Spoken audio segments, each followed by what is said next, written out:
Now welcome to another edition of News from Naboo with Thor's Lightning Takes. And let's get right to the news. We're going to start out with an article that is full of Kenobi spoilers. So if you do not want to be spoiled, Click away. or just move Use on to the next chapter article. markers and below. So you don't have to leave. No, You just don't have can't to leave. stay at this point in the video. Yeah. All right. All right, Obi-Wan Kenobi. Joby Harold talks on Obi-Wan's progression. He Leia, has talked a lot about Obi-Wan Kenobi, hasn't he? Reva, Qui-Gon, and breaking canon. This should be interesting. If I have learned one thing about Joby Harold, it's he will not say no to an interview. Really, you should send him an email, tweet him, something. I would love to have a discussion about the Obi-Wan Kenobi series with him. All right. This time he spoke with IndieWire, where he tried to provide insight into some of their creative decisions on the show. Part 4 saw Obi-Wan starting to put himself back together and more tuned into the Force than he's been in the last 10 years, apparently. Harold confirmed this is indeed another big step in his upward progression to getting back into the game. He says, "It's a 6-chapter story.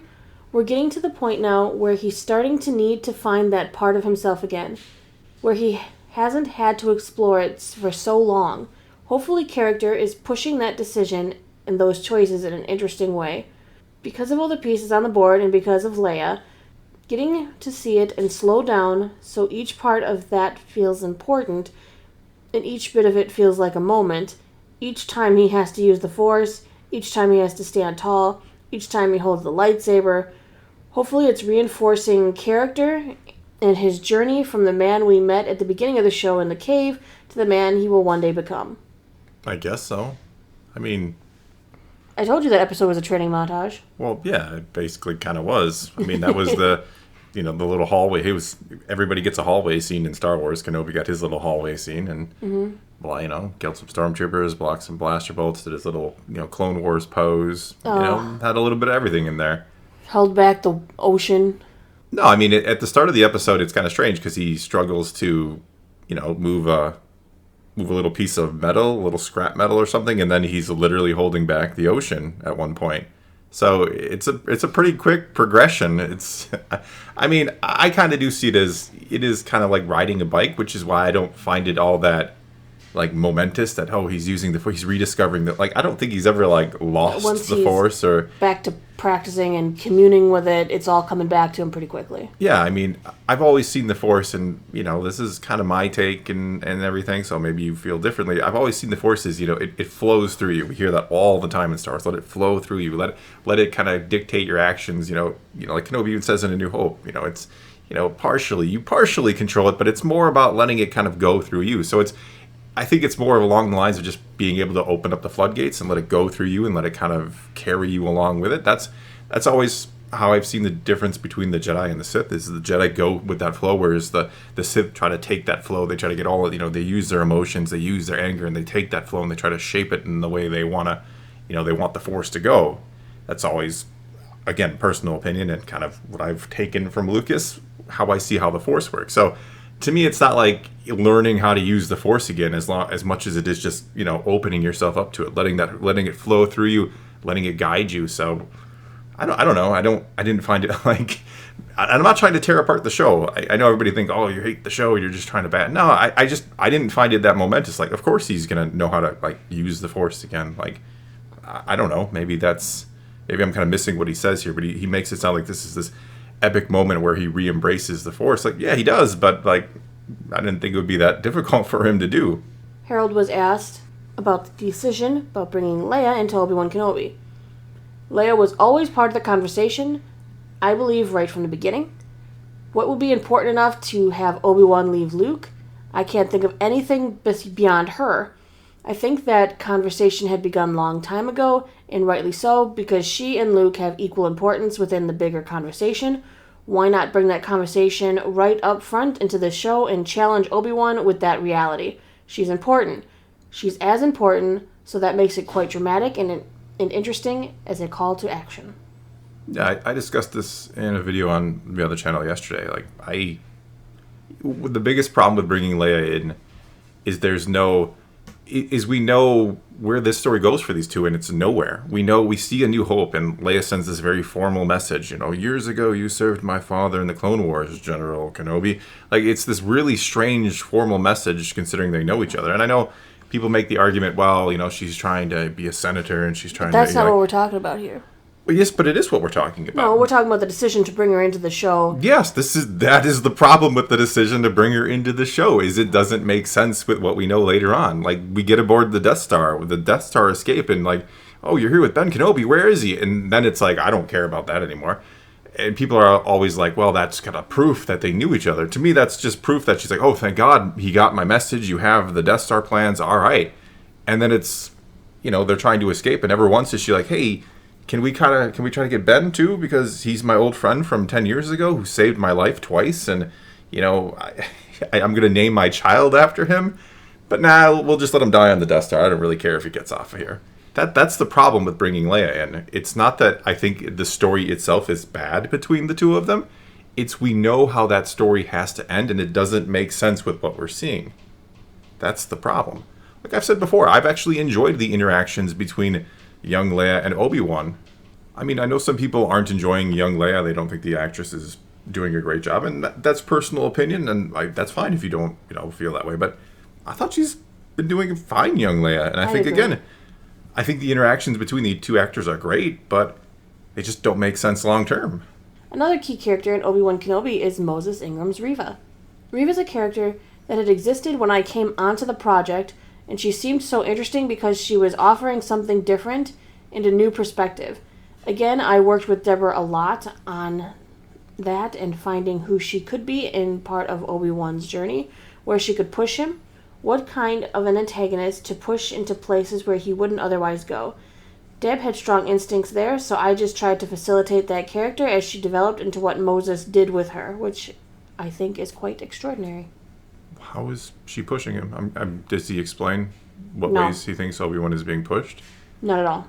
I mean, I know the Reva, the Moses Ingram thing. I know this is a touchy subject, but for me, I don't care about any of that stuff. For me, it's all about the character. Yeah. And I mean, And I personally think she could be any generic inquisitor, and she's going to be accomplishing the same thing thus far. Now, if in these next two episodes we get some kind of profound backstory, that could end up being very interesting. But right now, she's generic villain antagonist number one. She's not really. There's nothing I'm finding interesting about this character other than like, well, how do you know how Vader and Anakin know each other? Why are you so obsessed with Obi-Wan? There's all these questions, and I guess they could have good answers. But right now, it could be a generic inquisitor, and there's no difference there. To me, it almost sounds like he's trying to pass the blame. In a way, you could be right, yeah. Because it's interesting because a lot of people have criticized the character, of course, and, we're not even excluded from that the character we felt was maybe not well written. We don't know if it's the acting, the writing, where this problem was. And a lot of people have now settled on, maybe the writer didn't write a great character in this. I don't know. And then he's immediately going, well, you know what?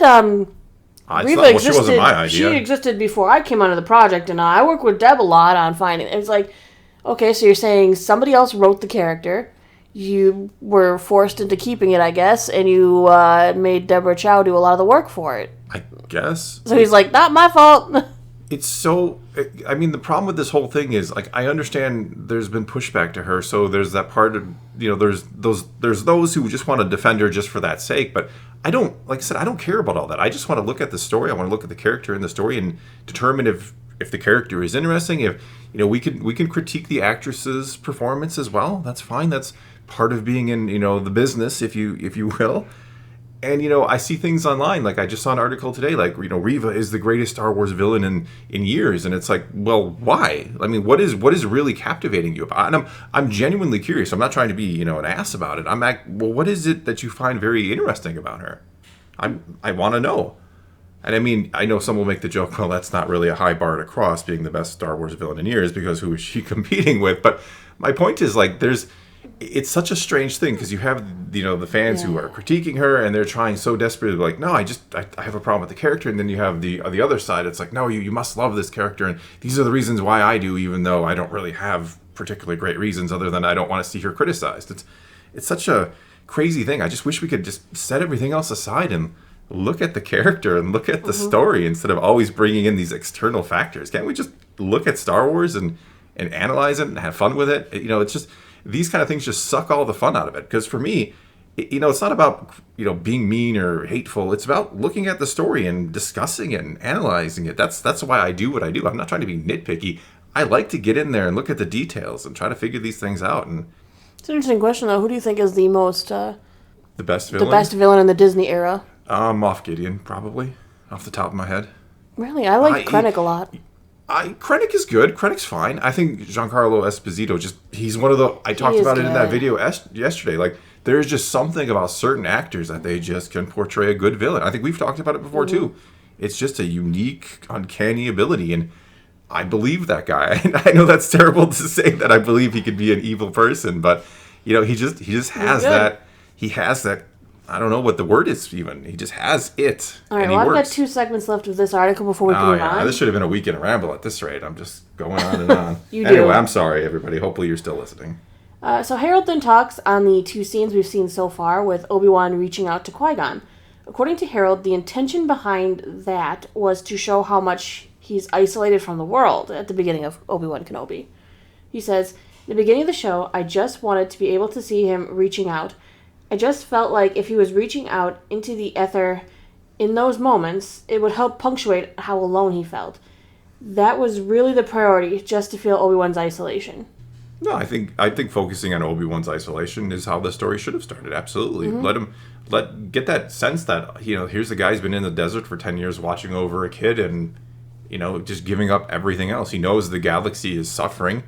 He knows all these horrible things are going on. He knows he's partly responsible for the fall of the Jedi Order that he trained Anakin.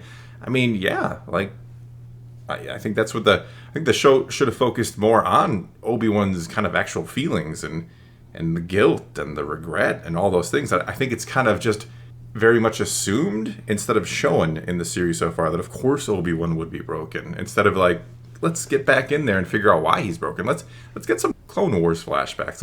Let's go back and just kind of put the context into this actual story a little bit more instead of just everybody knows the story of Anakin and Obi-Wan and of course Obi-Wan's broken. What I find interesting in his writing style, because I've read other interviews with other characters on the show, like Tala, for example, he didn't write her any sort of a backstory. She had to make one up for herself to give her own motivation, because she's gone on interviews saying that they never wrote a backstory for her. So anytime she got any more information about the character, she just kind of rewrote her backstory in her head because they didn't give her anything to work with. Interesting. They pretty much, this is your character, you're an Empire, Imperial, basically, code switcher, and you do this. And, the question of, well, why do I do this comes up, and, disgruntled past. Because we need you to do it in the story. So she actually was making her own headcanon for her character because she didn't know what to do. Which is, I mean that's cool as the actress. That shows, she cares about the story. She cares about her character. I think that's cool for the actress's sake. I mean, as a director and as a writer, especially if you're writing a movie like this where you're going to have actors portraying the character. It's one thing if you write a book and you're like, I'm not going to worry about this character's backstory so much because, you don't have to convey that character to anybody to play them. So in this case, you really do need to give her something to work with, right? She needs to have some kind of inkling in her head about why my character acts and behaves the way they do. So that's kind of... So put her real emotions into it. Yeah, like I said, it's one thing you write a book and you're like, I don't know what the backstory is. This character just needs to fill X, part of the plot. That's fine, but when you want a person to actually play that character, that's kind of bad. All right, well, let's talk about the last part of the article, because that was an aside. Okay. So looking at the series as a whole, Harold also addressed the fact that there have been multiple instances in the series where fans have claimed the writers may have broken continuity. Oh, yes, maybe. And here's the answer, which I'm sure you'll love. Okay. There's a plan for all that. It's such a big creative team making these shows that everyone's very, very aware of canon and the fan base and the importance of making sure everything lines up. So it's definitely something that was on the front of our minds always. He's pretty much saying, don't worry, by the end of this, we're going to fix all of it. We were aware of it. When Leia hits her head and gets a concussion. Yeah, they didn't exactly say, we're aware of it and it's all going to work at some point. He made it sound like... He didn't even make it sound like the series itself was going to he's kind of implying, well, there's this big team. Well, there'll be some comics and some other things that'll just smooth it all out later on. I don't know. I've said it before, like, continuity is king. That is what I like that. I get it. Again, I get into the nitty-gritty details. I like to see the threads. I like to see the connections. That's what I like. One of the things I like about Star Wars, yes, I like lightsabers and space battles and the Force. I love all of it. And so when you break the consistency, when you break the continuity, you break pretty much everything else. It's for me, it's at the core. You don't have to agree with me. You don't have to care if things line up. To me, it's like, well, why do you break the canon? Why are you so willy-nilly with it that you have to even explain that, yes, we do care about it? I mean, just that in itself makes it sound like you are aware of the fact that it very much looks like you're breaking canon, right? Well, and hopefully he's thinking about all the fan aspects about breaking canon and not just, the Grand Inquisitor was stabbed. That's what I feel like. He's kind of like, well, yeah, the Grand Inquisitor is good, because he's talked about that before. Mm-hmm. And so you do realize there's other things that don't make sense, right? Even for some reason, Rupert Friend is aware that his character has two stomachs. Like, he knows that that's an important feature. He's mentioned it in an interview with, I think, Jimmy Kimmel. So, yeah, I hope he means more than the Grand Inquisitor isn't dead. I hope he means that everything... He pops back, and she goes, but I stabbed you in the stomach. And he goes, but he says, one of them. All right. Let's move on, because there's still 2 other articles to cover, and you've just been rambling I'm sorry. Taika Waititi is writing his Star Wars film, and he's making sure it stays within the wheelhouse. Over 2 years ago now, Lucasfilm signed Waititi to co-write a film with Christy Wilson Cairns and direct a Star Wars movie. Last month at Celebration, Kathleen Kennedy said not only that the film would be the next Star Wars movie released, but it would come out in December next year. Interviewing with Screen Rant, Waititi confirmed the writing process is underway, and he also shared small insight into what he thinks will be special about it. Here's what he said. I'm still writing, I'm still coming up with ideas and storytelling, and it just wanted to make sure that it feels like a Star Wars film. Because I could say, oh yeah, we'll just write any old thing and set it in space and then put Star Wars on the front. But it wouldn't be a Star Wars film without certain elements and a certain treatment. So I've just got to make sure that we stay within that wheelhouse. While Waititi seems to definitely be known for his comedic touches, he also likes to hit the audience with a lot of emotion, a lot of heart, when we don't expect it. That's just kind of a signature thing he throws into his films. We can't forget, he also did the Season 1 finale of The Mandalorian. In the Disney Gallery of Mando Season 1, he described the franchise as, it doesn't take itself too seriously, but it does believe in itself. Some reports hint that Lucasfilm is preparing to shoot this movie sooner rather than later, but if the script isn't done, that isn't likely until maybe next year, so we'll see if that release date can actually hold or if the movie gets pushed. It doesn't take itself too seriously. Tell that to the fan base.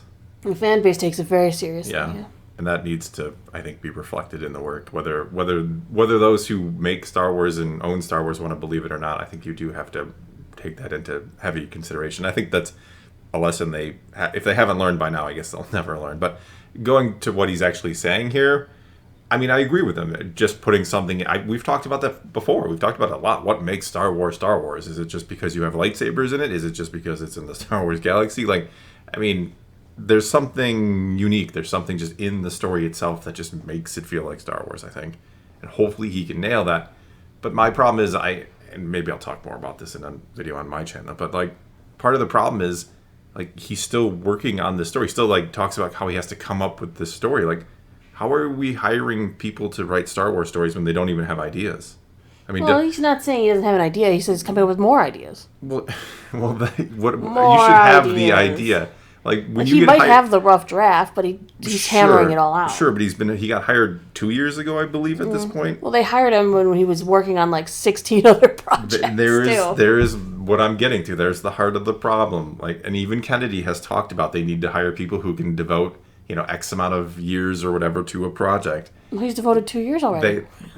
No, he hasn't, which is the problem. But he did also work on The Mandalorian a little during this time. Sure, but my point is, can we stop just hiring people and eventually they'll figure out what kind of Star Wars story or movie they're going to do? Can we actually when you interview somebody, can you be like, what is your story? What is the story we're going to go with? And then if that story idea is good, can we go with that person, right? Instead of being like, well, I know you directed some other things and you're a hot commodity in Hollywood right now. So us being able to throw your name out there is going to draw attention. Can we stop doing that? Can we just hire people who can make quality Star Wars and make it like pretty much right after they're hired instead of like 2 to 3 years down the road? I don't know. That's my take on it. Like Benioff and Weiss from Game of Thrones, they're going to figure something out. We'll just hire them. And then a couple months later, like, well, Netflix is paying us more money, so we're going to go there. Like, can we get people who want to work on Star Wars, who have the ideas, who have the passion, who have the time, and all of it? Let's actually hire those people instead of the what's hot now writers and directors. All right, let's move on to everyone's favorite Monday section. Is it time for This Week in Star Wars? You don't get to say it. Oh. Because you don't say it right. It's time for New This Week in Star Wars, etc. You're going to get us copyright flag. I don't think that is music. going to trigger they're not going to We'll that see. sounded like the actual Star Wars theme. All right, so we have a few things coming up this week. Exciting news on Tuesday, June 14th. I know everyone's really going to love this one. It's Morbin time! Oh, Morbius is releasing on Blu-ray for you to enjoy over and over again. Maybe they should delay that and bring it to the theaters again and make another $20. Oh, I love the meme that's like, hey, Sony, we were all busy that weekend. Could you bring it back? Poor Sony. They don't understand meme culture, do they? No. It made some money, but yeah. Can't wait to watch Morbius again, honestly. It's a beautiful love story. I know. I want to watch it with that in my head and see how much that changes it for me. Moving along, Wednesday we have part 5 of Obi-Wan Kenobi. We also have our 4th Obi-Wan Wednesday. Ooh. And for comics, Marvel brings us Bounty Hunters number 24. In other news, Miss Marvel episode 2 also comes out on Wednesday for anyone who's watching that. Hopefully it gets a bit more interesting, as last week's was a tad on the slow side. And finally, this weekend is the official pre-release of Flesh and Blood's new set, Uprising. Yay. If you are looking for a card game, I cannot recommend this one enough. I mean, we're not sponsored by them or anything, we're not. so We just don't play it and have fun with it. Yeah. You So get to choose so a you get- hero, yeah. choose their weapons, their equipment, build a deck, get ready for battle. Yes. No, clearly they wouldn't pay us for that kind of sponsorship at the bitter end of a 25-minute video or whatever it is. But now, just a game we play and love, so we figured we'd shout it out. Yeah. All right. Well, I guess that's all we got for you this time. So take to the comments below. Tell us what you think of all of today's news and all of today's ramblings. And let's talk some Star Wars. And until next time, thanks for watching.